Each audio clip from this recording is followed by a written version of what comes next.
Hi,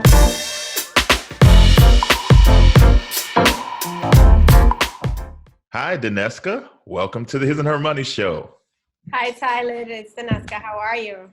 Doing well. Super glad to have you on the show today because you have recently accomplished a major goal in that you have become debt-free. And so we're super excited that you're on so you can share your story with the audience. But before we start talking about your story, can you just say hello to everybody that's tuned in and let them know what you are all about? Hi, everyone. My name is Danesca, and I'm basically just going to share my story, my journey with you. I'm all about being a woman of faith, so that's definitely something you guys are going to hear today. Awesome. So let's talk about the debt specifically, okay? Let's talk about, let us know how much debt you were in, talk about the type of debt it was, and how long it took for you to get rid of it. Okay, so I had a total of $38,833.09 of debt. The type of debt it was, well, at first I just had two things to pay off, and that was credit card bills, and the other one was my car payment. But when I incurred $10,200 more dollars worth of debt when I started adjusting my bills. What I did was I went with a high deductible because in my health insurance, because I was a healthy female and my children were healthy, and we would only spend the co-payment for our physicals every year. We were just spending a lot of money on our insurance premiums for no reason. So I decided to go with the high deductible, and man, that backfired. So I ended up paying $10,202 in medical bills. Wow. So after you made the adjustment, a medical situation arose. Yes. Wow. Yes, it did. I ended up finding out that I had hyperthyroidism the same year that I cut down my premiums and was paying the minimum on my health insurance premium, and landed me in the hospital twice because it produced like tachycardia in my heart because my metabolism was too fast, and my sitting heart rate was 165 beats per minute, and I was just sitting. Wow. So they had to regulate my heart rate. And I was so upset because I'm like, this is money. And like, it's horrible that you think that way. You want to care about your health, but I knew I had to pay for these visits. Right. So you ended up, your total went over what, 40 now? And when no, that was with the total. It was $38,000 with the medical bills, $38,833.09. And we cannot forget the 9 cents. That's right. Every penny counts. That's right. So how long did it take for you to get through from start to finish to get that debt out of your life? So it took 16 months. Wow. 16 months, yes. But I included my children in the process. What I did was I knew I was going to start being very frugal and that I had to cut some stuff out when I sat down and I looked at all the things I was spending, not being wise with my money. And I sat them down and I was like, Noah and Samara, mommy has to change a lot of habits. And I want to include you guys in this journey because I might need your help saying no to things. And so I told them about the process and they became my accountability partners. In the beginning, they hated me because I didn't get name brand foods. So instead of Oreo cookies, I'm going to Aldi's. I'm not spending money on name brand sneakers, and we're going to thrift stores. And they're like, Mommy, we hate the smell of this place. Oh, well, you got to deal with it for now. It's just a sacrifice until we get over it. And then towards like the end of the debt, my children, they were keeping me accountable because then I started getting tired of this journey. And I was like, you know what? I want to buy something. Like, I want to do something with it. And then whenever I would go to the store and like try to grab something, my kids would be like, Mom, but do you need that? Is that something that you need? Or do you want to buy a house? And I'm like, you're right. So, yeah. So take us back to what even caused you to want to attempt to get out of debt? Because I think a lot of people are comfortable with their debt because it's just for, for better, for worse, it's kind of the norm in society to have this type of debt or that type of debt. But for you at some point came to the conclusion that you wanted different. Talk to us about the process of even getting to the thought that you wanted to become debt free. All right. So this is where I share my faith. So I am a woman of God, and I share my beliefs with people, and I don't think any other thing can be better than to share about God. So God spoke to me, and I know a lot of people don't have this type of relationship with God, but I had a dream, and in the dream, I was no longer going to be with my company, and I've been with my company for 12 years. And in the dream, I'm trying to clock into work, and my badge wouldn't let me clock in. And I'm like, what's wrong with this badge? Why can't I swipe in? And I just see a big pair of scissors cut my badge off in the dream. So I wake up and I'm like, what was that? So at the time I was reading this book from Priscilla Shirer called Discerning the Voice of God. And she talks about, like, if you feel like God is speaking to you, but you're kind of confused, ask God for confirmation. So I asked God, I said, God, if this dream was from you, please confirm it. And 3 other times he confirmed it in a dream that I was no longer going to be with my company. So that really struck me, because I came from a group home. And so I've been in shelters because of my mom's, lack of taking care of us. Right now we're restored. We're good. So that's in the past. But I don't want my kids to ever suffer lacking anything or being homeless. So I said, okay, well, I need to sit down. I need to look at my finances, and I need to see where I am financially. And that's when I was like, oh my God. Like, so the first thing I did was, actually, I didn't even want to start paying off debt. My whole thing was, you need to save, because you don't have anything to show for this. So I just started saving checks. Like, one check would be for my bills and just saving the rest. One check would be for the bills, saving the rest. Save. Then I started listening to Dave Ramsey, and I bought his book, Financial Peace. And I was like, oh God, I'm supposed to pay off this debt. Like, because even if I was to lose my job and I have all this money in savings, I still have a lot of debt that's under my name that I'm going to be worried about if I don't have a job. And so I was like, you know what? If I really want peace, I'm going to have to pay off this debt.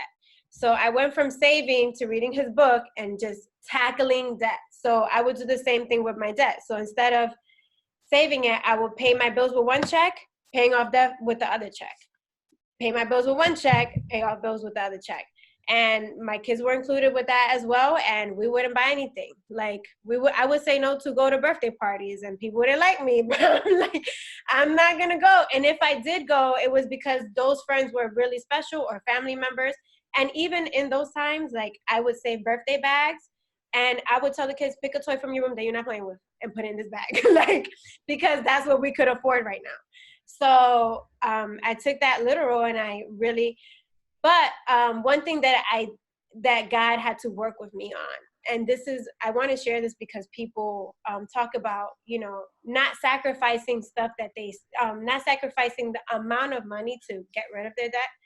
So I lost my job 1 month before I knew, like, I had to pay off like $12,000.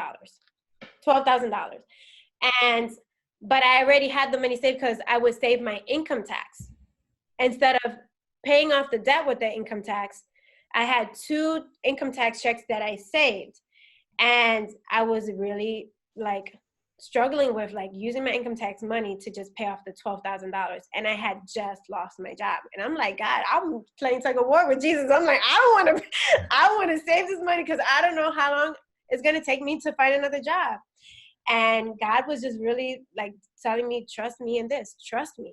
You've been faithful. You've been tithing. Trust me and paying off the amount you have left. And I took the $12,000 that I had in income tax, $6,000 from each time, and I just paid off the rest of my debt.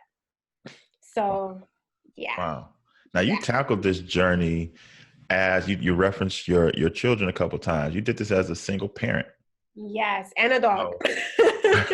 So talk about the nuances. One, was it Was it a scary undertaking, even in the beginning, when you consider the fact, everything's on me. I have children to take care of, a dog to take care of. Talk about the uniqueness that, or some of the things that you faced as a single parent trying to get out of debt, because there are some single parents listening right now. So talk to them about, the considerations that you had to make, the strategies that you had to use, being that you were not just a single person, but a single parent. Yes. Okay, so there's a lot of things that play into being a parent. So I like to have my kids involved, and the YMCA. They're both in sports. They're both in basketball. They're in church, and I have them in Bible study as well. So one of the things that I had to do, and they did not like me, was cut off the cable. And they were like, "Mom, why are you cutting off the cable?" Like, that's like our source of, like, just being sane and just being quiet for a few minutes. And I'm like, because we're going to do different activities. We're not going to be home sitting on our behinds. We're going to go out there. We're going to do different things. So I looked into sponsorship programs at the Y, and you have to prove how much you're making. And they ask you for your bills as well. So they ask you for how much you're making, your bills and everything. And I showed them how much I was making. So I was able to get them sponsored at the Y for free. For groceries, coupons. Like, that was my best friend every time I did groceries. My kids were included in that. I would tell them, whatever, okay, so you don't like the Aldi's Oreos because they're not the real ones. So help me find coupons that's going to get me this pack of Oreos for less than what it's worth. And they will help me. We will go through the newspapers, or I also have a BJ's membership. I don't pay the whole thing. I split half with a friend. And we do BJ's coupons plus manufacturer coupons. So use your resources. There's so many resources out there. So they got sponsored for sports. I did other activities in church with them. They were included in my couponing. And, like, to be honest, it changed their mindset too, because they learned a lot. They were like, "Man, Mom," like, they started looking at prices instead of looking at what they wanted. They were like, "Oh, we can't get this because this is how much we have. Oh, we could get this because this is how much we have." So it taught them to get what they needed because this is how much we got, instead of what they wanted. So it sounds like, and I did it. Oh, I'm sorry. Go ahead. Sorry. I did not get, a lot of people ask me about alimony, or if I had child support. I did not have child support, no financial assistance. I did not get alimony, any of that, because me and my ex, he needs to just get his life situated. And that's a whole other, a whole other radio show that I don't want to get into. But no, I did this with the own finances that God blessed me with. Wow. I mean, that is super, super amazing. Kudos to you. Now, it sounds like you got to the point where you were all in from a mentality standpoint. So how did you get there so fast? Because at one point, you were accumulating debt and it was no big deal. Then you had this sudden switch. And for some people, it's not an easy, like, thing to change your mindset around money. So help everybody understand how you were able to just, like, flip this switch, and you were like, coupons and YMCA, the no more Oreos. Like, how did you get there from a mentality standpoint? Well, for me, it was like really looking at my debt and looking at how the interest makes it increase. And by me making the minimum payments, I wasn't getting anywhere, and that it was going to take me a longer time to get there. And so I just felt this urge in my heart, like, I need to do this fast and get this out of the way, because if not, I'm going to be paying a lot more. So I did a lot of research about interest rates. I was just Googling, like, how much do I really pay if I have this amount of debt at these interest rates? And I was just like, oh no, I'm going to end up paying $50,000 or $60,000 versus the amount that I really have. So I even called my bank, and at the time I had two separate credit cards, one for $5,000 and something, the other one for $4,000 and something. And I said, you know what? Because I did some research, because I'm like, when you're debt free, according to people that by like statistics and research, that your credit scores decrease. And I didn't really care about my credit score, but I was like, my goal is to get a house for the kids, being debt free. But I probably won't get a good deal with a low credit score. So I looked into it, and they said like a percentage of your credit score is based off of the amount you owe. So if you're maxed out on your credit card, your credit score goes really low because you're maxed out, and they want you to be at a certain amount of debt, not too much. So they said to bring it below 35% or 25%. And I was like, well, I'm going to see if I could get a 0% interest rate with my bank. I've been using their credit cards for a long time. I haven't been late. I just have been paying the minimum. So let me give them a call. So I gave them a call, and I said, I wanted to merge all my credit cards to your account, but I wanted to see if I'm eligible for a 0% APR. And they ran everything, and they said, oh, you are. And I said, okay, well, I want a credit increase because I need this to be under 35%. So at 9,800 and something, I have it written down here. My credit cards were $9,632.81. Every penny counts. Yep. I got a $15,000 credit increase, even though I'm not using the money, because my thing is to tackle it and get out of it. I didn't even know that my credit score was gonna shoot. Like, my credit score right now is 810. It's time to get your life insurance together with Legal & General America. As one of the nation's leaders in low-cost, high-quality life insurance to over 1.3 million families, we know how to protect you. For nearly 7 decades, we've been the first and only carrier to add 10 more years of security to our policies for a total of 40 years of life insurance coverage. If you need basic protection until retirement, that deal is perfect. Legal & General America makes understanding and applying for life insurance easy. Our agents are standing by to help you determine the best coverage to fit your family's needs. Visit hisandhermoney.com/LGA to get started on your journey toward financial wellness. Now, you talked about, again, your daughters or your children. They were like, when you were making these changes, you said a couple of times, oh, they hated me. Oh, yeah. Right?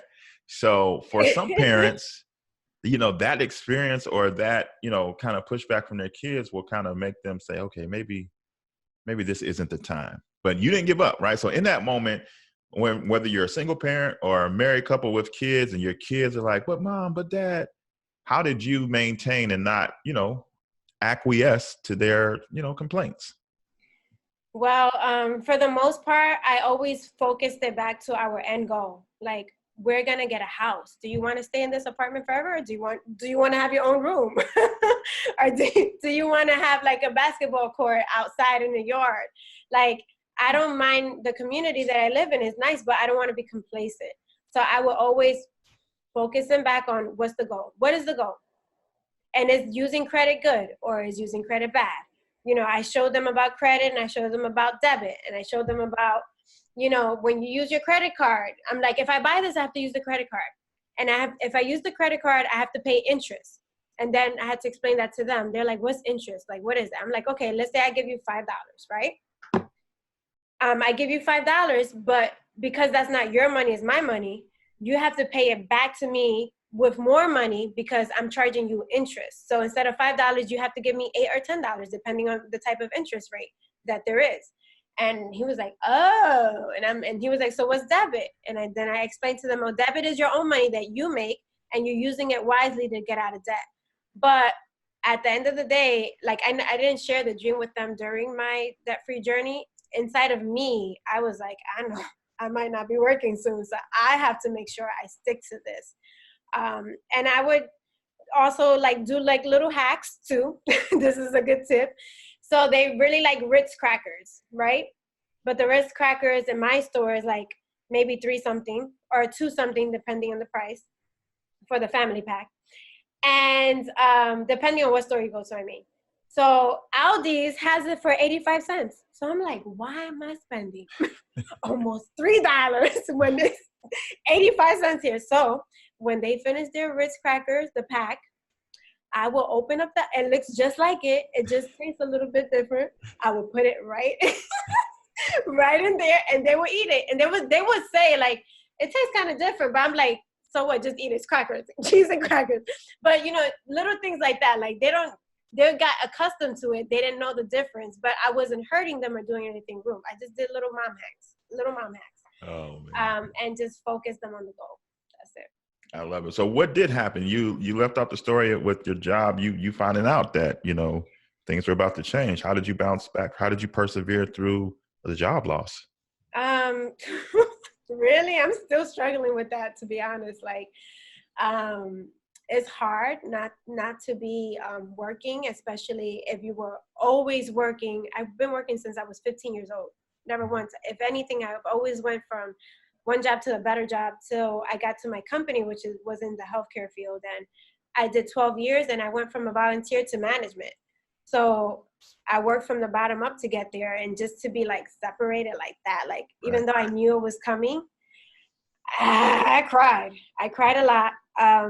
But to be honest, God gave me the strength to get through it. And I went two months without being on social media, not looking at anything, just like really praying and asking God, like, where do I need to be right now? Where do you want me right now? And what do you need to teach me? Because obviously I'm applying for jobs and not one door is opening. So what do you want me to learn through this lesson? And just really being still in him, learning how to trust him and know that says in Psalms 46:10, be still and know that I am God. I will be exalted in the heavens. I will be exalted among the earth. So I'm just really trusting God through my weakness, because this is a big, to me, this is my weakness. Like trusting God with him opening a door and not me working for it. It's hard. But, and then 2 Corinthians 12:9, like, my strength is sufficient for you. Yeah. God was telling Paul, because Paul's like, take this thorn away from me. I'm like, God, take this away from me. I don't like this. And God is like, no, don't worry about it. You've learned how to be frugal. You have some savings, and you're going to continue on this path until it's time. And I don't know what God is doing, but I know he's doing something good in me. Well, I want to talk about, because this is such a real situation, you know what I mean? Where, and you were warned, God warned you through a dream. But some people, they're just going to catch a pink slip or catch an email or catch a meeting with their supervisor and find out that their job is coming to an end. How or why is it so important? Because this is the path. This is how your story played out. Why is it so important to not find safety in our 9-to-5 jobs? And why is it important because what you did, whether you realize it or not, is you gave yourself power to be okay. Because right now, somebody else in your company that got the pink slip, their stress level is much different than yours, because they didn't go on the path to eliminating their debt and freeing themselves up. So talk about how to have the right mindset about jobs and job security, and how debt freedom, financial freedom should play a part. Okay, so I would definitely say that when whatever is given to us in this earth, it's all gonna, like when you pass away, it's all gonna go away. Like even though you own your house, you really don't own it, because guess what? If you were to pass away tomorrow and that house has to go up for sale, it's no longer your home. So I really believe that everything on this earth is lent to us, because when we pass away, we don't take it with us. So look for the peace and things that are eternal. For example, so if God doesn't speak to you and you lose your job, then be good stewards of the finances that God has placed in your hands. So I wasn't being a good steward. I had a lot of debt, and I was just saving, thinking that the minimum, barely making the minimum payments was going to help me. But no, be a good steward, pay off your debts, have some savings so that you can have some peace if, God forbid, something was to happen to you. And I knew that having too many bills was not going to help me. I would be real stressed out right now if I had all this. If I had $38,000 worth of debt and I didn't have a job and I didn't have money to save and I wasn't working towards it, you're not going to have peace. You're not going to sleep at night. Like, you need to have peace just in case. So just be good stewards of your finances and administer it wisely. That's what I would tell them. As you were going through the process of getting out of debt, What were like family and friends saying? Were they supportive? Were they cheering you on? Were they questioning you? Like, what are you doing? Like, how did that play a part? Well, I did have a lot of supportive family members and friends. Like, I told them that I wanted to do, I remember when I sat in my sister's house and I told her, like, I'm going to tackle this. I'm seriously going to do this. Like, she knew about my savings, and I told her, I'm going to start saving. And I was like, you know what? I need to tackle my debt, because what good is it to save? And the more I listen to Dave, the more conviction I feel like, I need to like really do this. And she's like, well, you got to start saying no, because I was this really social butterfly. Like, there's a party, I'm there. If there's a birthday, I'm there. If a baby shower, I'm there. And so I had her like support. And her best friend also was like, well, you're going to take the classes. I told her, yeah, I signed up for the classes. She was like, well, I have the book and the workbook at home. How about you skip paying for the class and you start with just the book and the workbook? And I was like, I don't know how to pay for the class. Okay, so I did it, like, seriously, not even paying for the class and just reading the book, doing the workbook, but really applying those principles to my life. And then I had other friends that didn't like me anymore because they were like, what do you mean you're not coming? I would look at my envelopes, open my envelopes. This is my gas money. So I did the envelope system too. So I would look at how much I have for gas money and how much I have for spending, and I didn't have it. So if I didn't have it, I would say no. And too bad, so sad for whoever didn't understand. I'm sorry, you're not going to help me pay my bills. So too bad. So there were people that were for it and people that were against it. And if they're truly your friends, they're going to love you no matter what. If they're not your friends, then God is going to remove them from your path. And that's it. You know, you did a whole lot of fighting and scraping and cutting and saving and explaining yourself to a lot of people. But then the day arrived where you were able to make the very last payment on your debt. And I'm sure that there are people listening who are on their journey and they're wondering what that feels like, what it looked like. So can you kind of describe that day for everybody? For me, like, oh my gosh, I could definitely feel, when I took $12,000, it wasn't 1,000, it wasn't 2,000, $12,000, but it was, of course, income tax return money, from 2018, and then 2019. When I got them, I saved them. But when I took those $12,000 and I paid off the rest of my debt, I literally felt like a big heaviness like come off of me, like, I could breathe, like, that's not a worry. And then to sit down and tell my kids, like, the frugalness, like, it's still not over because I'm still applying these principles, especially now that I'm not working, but that there's no debt. They were like, oh my gosh, like, they were so excited. They were so happy. This is like so much happiness. There's peace, because I can sleep at night knowing that I don't have all those extra bills to worry about. I don't have a car payment to worry about. I don't have an insurance premium to worry about. I just have my rent, my cell phone bill, and my light. That's it. Everything else is paid off. Like, whew, it's like a relief. Oh man, that's awesome. That's awesome. So I'm curious, what did you learn about yourself that you didn't know prior to going on this journey? Well, to begin with, I didn't know how much debt I had.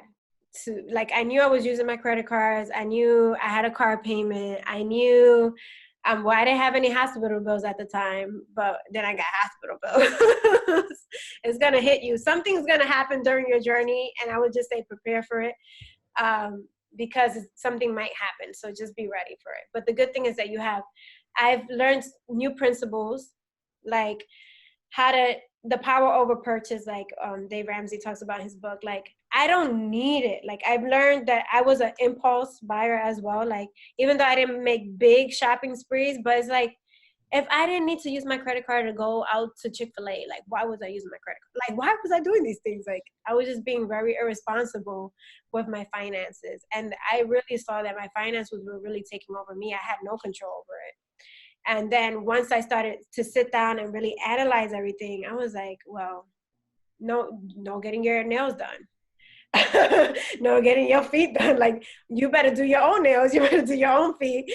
Hair products, because my hair is curly for women, especially if you're going natural. Those things are expensive. Like, and I was trying everything. Why was I spending so much money on things that didn't matter? So I learned how to control myself, have self-control. I learned how to say no to people and not try to please them. I'm sorry, I don't got it. Too bad, so sad. And say no to my children. And then they started saying no to me, like, Mom, you don't need that. And I'm like, so I learned so much during this journey. And I'm just grateful to be here today and just say I'm debt free. How important was it for you to learn how to budget? And how difficult or easy of a task was it for you to figure out? It was pretty easy to figure it out, but to apply it at first was hard. Like, I was like, okay, this is my budget. This is how much I can use. This is how much I can spend. This is my tithe. Like, but to really, in the beginning, I think it took me like 2 months to really adjust to it and not go over it and not go back to the bank and take more money out because I was doing the envelope system. It took me like 2 months, like, to say, I can't really use this money because this is your budget. Why are you going back to the bank? So I was being intentional. I had to be real intentional on leaving my debit card home and training myself to really use the cash that I really have. Don't use your debit card, because that's something that I needed to learn, like self-control.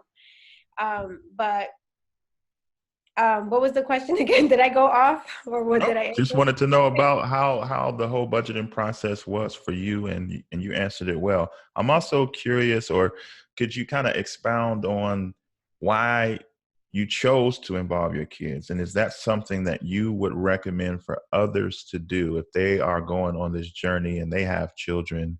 You know, because sometimes you can be like, this is adult business, a kid should stay in a kid's place, all these type of mindsets. But you chose to have them all the way in, helping you, knowing the progress, staying posted on the journey. So talk to us about that.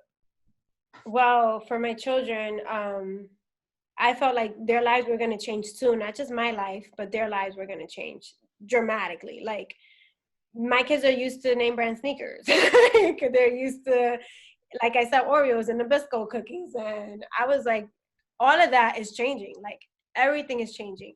So I thought it was important for them to know that your life is about to change because we're going to tackle this debt. I also wanted them, like, a big deal for me too was breaking generational patterns. My mom never taught me how to budget. So I downloaded the Every Dollar app and I showed them, look, you can put all your bills in here. Because one day you guys are going to be grown and off to college and you guys are going to need to learn how to budget. So I showed them how, my son is 13, my daughter is 10. So I showed them how simple it was just to plug in your money in here. Basically because I want them to be okay one day. God forbid I die. And I don't think they're going to figure out their whole life, if God forbid I die, but at least they'll know some principles that I've taught them. Like, you can download the Every Dollar app. If you need to work, use the bare minimum, save some money. I wasn't taught this when I was little. I was never taught how to budget. I was never taught how. I had to figure it out. And I thank God for resources and Dave's book and, the Every Dollar app. But I think it's important for us to instill what we learn in our children as well, so that they don't get lost in the journey of life, because life will happen. Great advice. So what would you say to somebody if they've had thoughts about starting the journey to debt freedom, but they just don't think they can do it because of this situation or that situation, or maybe they've started it and failed and just gave up altogether? How would you encourage that person? I would tell you, do it now, do it today. Like, you should have started yesterday. Mostly because, like, there's no peace. Oh my gosh. I literally felt like a weight lifted off of me. Like, I weighed 250 pounds and now I weigh like my actual weight because it was such a burden. And like, if you are a single mom, I want to speak to you. Like, you can do this. Include your children, make them excited. I didn't do graphs because I get anxious, and then I'm very competitive, and I'm very competitive, and I'll try to just go crazy. But if that's you, if that will work for you, do it and include them in it. And children are very, they can adapt to things quickly. They adapt really fast. more than adults. And I guess because, I don't know, they have this crazy faith, like that anything is possible. They haven't been down as much as adults, and we take care of them. So I would say include them, and it's very important to do it because, like, who would have known they would have kept me accountable and told me, Mom, you don't need this. Like, you told us this and now you're doing that. Like, no. So they were my accountability partners. And it could, if you're discouraged and you feel like you can't do it, they can be yours too. Awesome. So I'm sure people loved your advice, loved your story. So if they want to keep up with you, where are you at on the internet and social media? Okay. So my Instagram is Danesca_7. And I have a YouTube channel. The name of the YouTube channel is called Waiting Makes You Whole. And I started that being like, I talk about everything in my YouTube. Divorce. I talk about singleness, don't settle. I talk about my debt-free journey. What happened after I lost my job. I talk about everything. But it's basically waiting on the Lord and learning how to be whole in Him, no matter what circumstance you're in. All right. We'll be sure to have links to all of that in the show notes of this episode. Danesca, this has been incredible. Your story is super inspirational. So thank you so much for taking time out of your schedule to share your journey with our audience today. Thank you for having me. I appreciate it.